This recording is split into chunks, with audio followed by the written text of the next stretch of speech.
혹시 돈에 대한 감각, 부의 감각이 중요하다고 생각해 보신 적 있으신가요? 오늘은 댄 에리얼리 교수의 책 부의 감각을 통해 돈에 대한 우리의 비합리적인 생각과 행동을 파헤쳐 보겠습니다. 쉽고 자세하게 북 리뷰 시작할게요. 1. 왜 우리는 돈 앞에서 자주 후회할까요? 여러분, 혹시 충동적으로 물건을 샀다가 후회한 경험 다들 한 번쯤은 있으시죠? 댄 에리얼리 교수는 우리가 돈을 쓸 때 단순히 이성적인 계산만 하는 것이 아니라 감정, 심리적인 요인에 크게 좌우된다고 말합니다.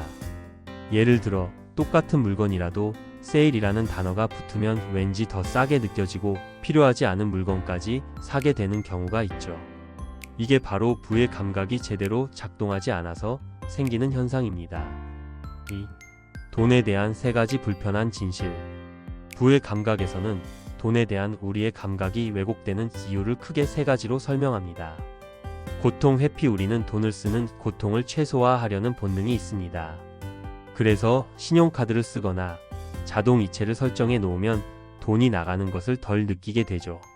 하지만 이런 편리함 뒤에는 과소비라는 함정이 숨어 있습니다. 상대성. 돈의 가치는 절대적인 것이 아니라 상대적인 것입니다. 똑같은 1만 원이라도 가난한 사람에게는 큰 돈이지만 부자에게는 작은 돈일 수 있죠. 우리는 종종 주변 사람들과 비교하면서 돈을 쓰기 때문에 비합리적인 소비를 할 때가 많습니다. 공정함과 노력. 우리는 돈을 공정하게 얻고 싶어하고 노력의 가치를 중요하게 생각합니다.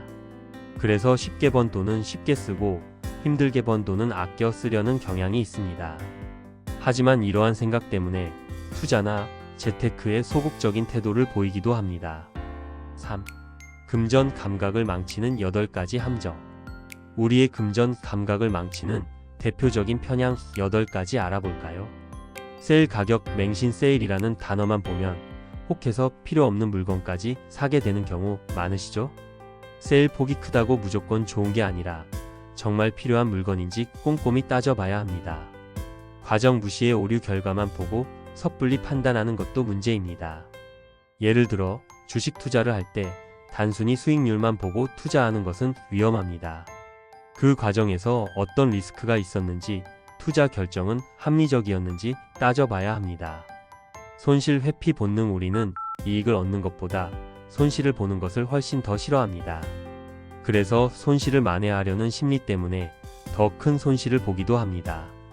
투자할 때 손실을 인정하고 빨리 손절하는 것이 중요합니다. 현재 편향. 미래의 이익보다 현재의 만족을 더 중요하게 생각하는 경향이 있습니다.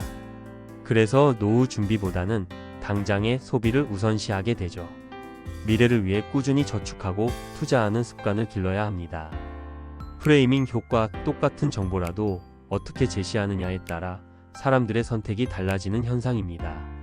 예를 들어 수술 성공률 90%라는 말과 수술 실패율 10%라는 말은 똑같은 의미이지만 사람들은 전자를 더 긍정적으로 받아들입니다.